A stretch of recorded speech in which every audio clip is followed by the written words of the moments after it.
मत देखो पीछे।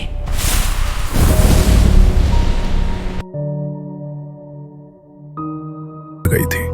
हवा ऐसी चुभ रही थी जैसे बर्फ की कीलें बदन में धस रही हों। कोहरा धीरे धीरे पूरे गांव को निगलता जा रहा था। गली, मकान, पेड़ सब धुंध की चादर के नीचे गायब से लग रहे थे। लेकिन उस खामोशी के अंदर एक अजीब सी घुटन तैर रही थी, जैसे रात अपनी जेब में कोई राज छुपाकर बैठी हो और मौका मिलते ही सामने फेंक देगी। हम रोज की तरह दिन भर का काम निपटाकर मंदिर के सामने वाले पुराने पीपल के चबूतरे पर जमा हुए थे। बीच में आग जल रही थी, लेकिन ठंड फिर भी बदन के आर पार हो रही थी। अरे भाई, इस साल की ठंड तो पिछले 10 सालों पर भारी पड़ रही है। सही बोल रहा है भाई तू। सुबह भैंस को पानी पिलाने गया था, बाल्टी पकड़ते पकड़ते हाथ जम गए। मुझे तो ठंड से ज्यादा वो बात खा रही है जो कल रात सोनू ने बताई थी। कौन सी बात? फिर क्या नया किस्सा उठा लाया तू? कल रात सोनू नाले वाले मोड़ से लौट रहा था तो बोला, पुराने खंडर के पास एक औरत खड़ी थी। सफेद कपड़े पहने थे और पैर जमीन से थोड़े ऊपर थी। तेरे साथ मजाक कर रहा होगा वो। उसके चेहरे की हालत देखकर मजाक में ही लग रहा था। हवा एक ठंडी लहर लेकर आई। आग की लौ थोड़ा झुक गई, जैसे किसी ने ऊपर से हाथ फेर दिया हो। सब कुछ सेकंड के लिए और भी ज्यादा चुप हो गया। वैसे एक बात और, आज तक तो इस टाइम तक रंजीत चाचा आ जाते थे, आज तो अभी तक दिखे ही नहीं। उनके बिना तो चबूतरे का असली मजा ही नहीं आता। रात काफी हो चुकी थी। धुंध इतनी गाढ़ी थी कि सामने दुकान का बोर्ड भी ठीक से नहीं दिख रहा था। तभी कोहरे के अंदर से एक पतली सी आकृति उभरती दिखाई दी। अरे, लगता है चाचा ही है। चाल तो उन्हीं की लग रही है। हम सबकी नजरें उसी तरफ टिकी रहीं। जैसे जैसे वो साया पास आया, हाँ, वो हमारे ही गांव के किस्से कहानियां सुनाने वाले रंजीत चाचा थे। रंजीत चाचा बिना कुछ बोले चबूतरे तक आए। धीरे धीरे कदम रखते हुए वो सीधा आग के पास जाकर बैठ गए। उनके चेहरे पर आज वो वाली हंसी नहीं थी। आंखें थोड़ी बोझिल लग रही थी, जैसे कई साल पुरानी किसी याद को फिर से उठाकर लाए हों। चाचा, आज तो बड़ी देर कर दी आपने। हम तो सोच रहे थे कि कहीं शहर की तरफ निकल गए। अरे नहीं रे, खेत पर थोड़ा काम अटक गया था और ऊपर से ये ठंड हड्डी तक घुस रही है। खेत में लग रहा था कि वहीं जम जाऊंगा। चाचा ने हाथ आग की तरफ बढ़ाए। लपटों की रोशनी उनके चेहरे पर गिर रही थी। उनकी आंखों में आज कुछ अलग ही चमक थी, जो सामान्य दिनों में नहीं दिखती थी। आज क्या सुनाओगे चाचा? बिना आपके किस्से के तो रात काटना मुश्किल हो जाता है। चाचा, जब आप कहानी सुनाते हो ना, तो ऐसा लगता है जैसे हम लोग वहीं खड़े हों जहां सब हो रहा होता है। सीधा आंखों के सामने कहानी दिखने लगती है। अरे रहने दे, इतनी भी तारीफ मत कर। आज जो मैं तुम्हें सुनाने बैठा हूं वो कोई सुनी सुनाई बात नहीं है, ना ही चौपाल की कोई अफवाह है। ये कहानी मेरी अपनी जिंदगी की है। ये सुनते ही चौपाल पर अजीब माहौल बन गया। सब सीधा होकर बैठ गए। हवा थोड़ा और तेज हो गई। मतलब चाचा, आज वाला किस्सा असली है? फिर तो पक्का डरावना होगा। वैसे भी आपकी असली कहानी तो हमारी जान निकाल देती है। डरावना तो है, और एक बात याद रखना, अगर कभी इसे कोई अकेले सुन ले तो उसकी रूह तक कांप जाएगी। चबूतरे पर बैठे हम सब ने एक दूसरे की तरफ देखा। किसी के भी चेहरे पर अब मुस्कान नहीं थी। ये बात उन दिनों की है जब मैं बस 30 साल का था। उस समय हिम्मत भी ज्यादा थी और अक्ल थोड़ी कम। फिर क्या हुआ चाचा? कहाँ की बात है ये? मैं एक रिश्तेदार के यहाँ की शादी निपटाकर घर की ओर लौट रहा था। रात भी काफी गहरी हो चुकी थी। उस जमाने में ना इतनी गाड़ियां थीं, ना इतने देर तक लोग बाहर घूमते थे। रास्ते पर सन्नाटा पड़ चुका था। मैं अकेला ही अपने गांव की तरफ निकल पड़ा। ठंडी हवा मुंह पर पड़ रही थी। चाचा, रात के 1:30 बजे अकेले, डर नहीं लग रहा था?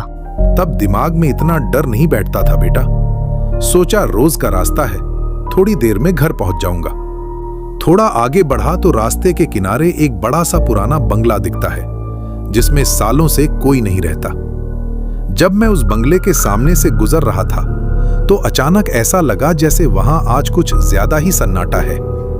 आमतौर पर तो रात में भी झिंगुरों की, कुत्तों की, किसी न किसी चीज की आवाज आती रहती है, पर उस रात वहां एकदम चुप्पी थी और तभी मुझे बंगले के पास कुछ आवाज आई। कहाँ जा रहे हो? चाचा, फिर उस आवाज के बाद क्या हुआ? उस आवाज ने मुझे रोक लिया। कदम वहीं जम गए। मैं पैदल था। चारों तरफ खेत, पेड़ों की कतार और ठीक सामने वो पुरानी हवेली जिसकी छत आधी टूट चुकी थी और फाटक हमेशा आधा खुला रहता था। मैंने कहा, कौन है? कुछ पल खामोशी रही, फिर बंगले के पास से कोई निकला। मैं हूं भैया। चांद की हल्की रोशनी में मैंने उसे देखा।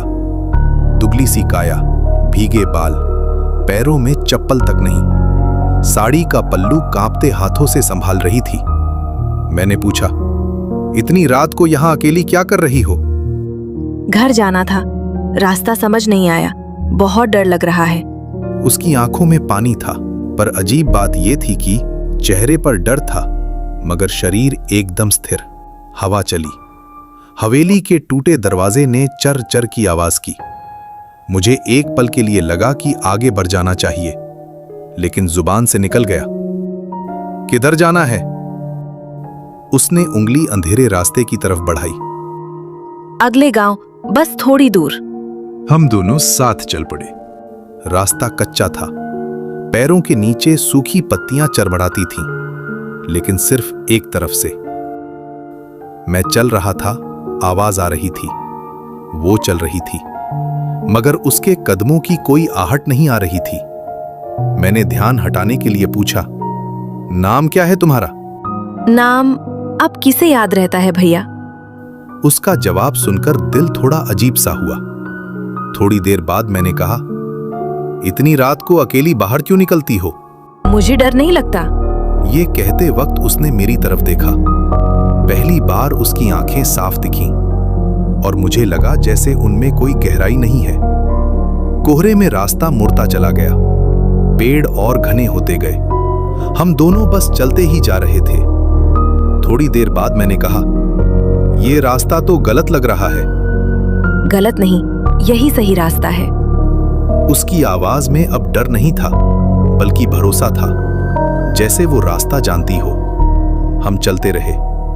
समय का अंदाजा खत्म हो गया। अचानक मैंने देखा, सामने वही टूटी दीवार, वही झुका फाटक, वही हवेली। मेरे पैर सुन्न हो गए। मैंने कांपती आवाज में कहा, हम वापस कैसे आ गए? लड़की रुकी, धीरे धीरे मेरी तरफ मुड़ी। वापस? भैया, तुम गए ही कब थे? उसकी गर्दन एक झटके में टेढ़ी हो गई, आंखें लाल पड़ने लगी, चेहरे की चमड़ी जैसे खिंचने लगी। तभी मैं समझ गया था कि ये कोई साधारण लड़की नहीं है, ये रास्ते का छलावा है। उसकी हंसी हवेली की दीवारों से टकराकर गूंजने लगी। हवेली के दरवाजे अपने आप जोर से बंद हो गए। पूरा इलाका जैसे सांस रोककर खड़ा हो गया हो। अब कहाँ जाओगे भैया? रास्ते तो सारे यहीं से गुजरते हैं। उसकी आवाज अब इंसानी नहीं रही थी, भारी, खिंची हुई, जैसे कई गलों से एक साथ निकल रही हो। मैंने पीछे मुड़कर नहीं देखा, बस दौड़ पड़ा। पैरों में कांटे चुभ रहे थे, पत्थर भी पैरों में लग रहे थे, लेकिन दर्द महसूस नहीं हो रहा था। पीछे से छम छम की आवाज आना बंद हो चुकी थी, लेकिन फिर भी ऐसा लग रहा था जैसे वो छलावा अब भी मेरे पीछे है।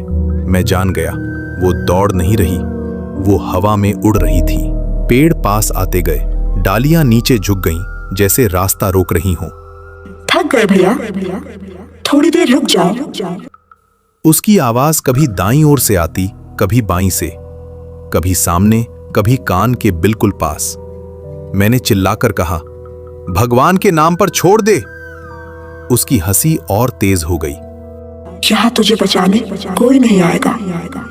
तभी मुझे याद आया, इस रास्ते के आखिर में एक पुराना मंदिर है। मैंने दिशा बदल दी और मंदिर की ओर दौड़ने लगा। जैसे ही दिशा बदली, हवा और तेज हो गई। नहीं, उधर मत जाओ। उसकी चीख से मेरे कान झंझना उठे।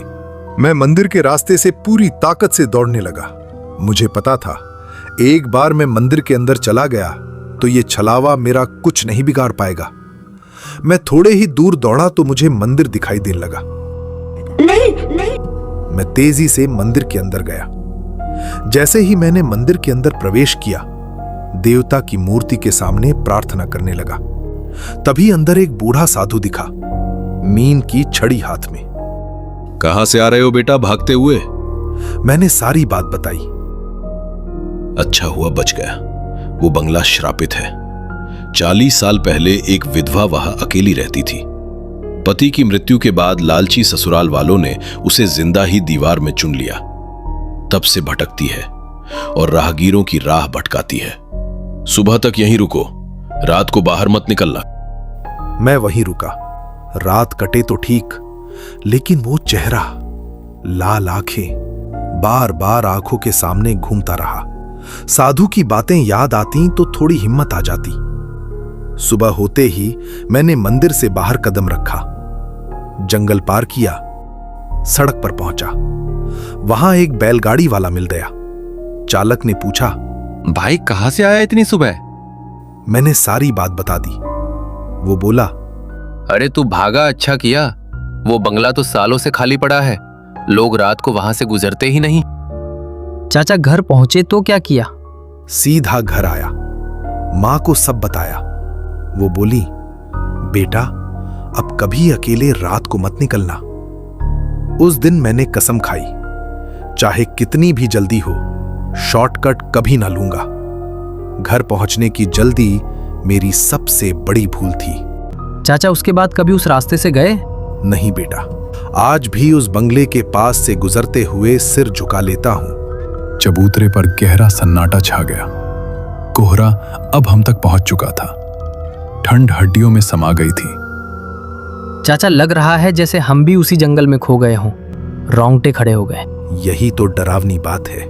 ये कथा सुनाकर मैंने तुम्हें सिर्फ डराया नहीं, एक सबक दिया है। जीवन में कभी जल्दबाजी मत करना। रास्ता लंबा हो तो लंबा ही रहने दे। चलो अब घर चलो, रात गहरी हो चुकी। हवा एक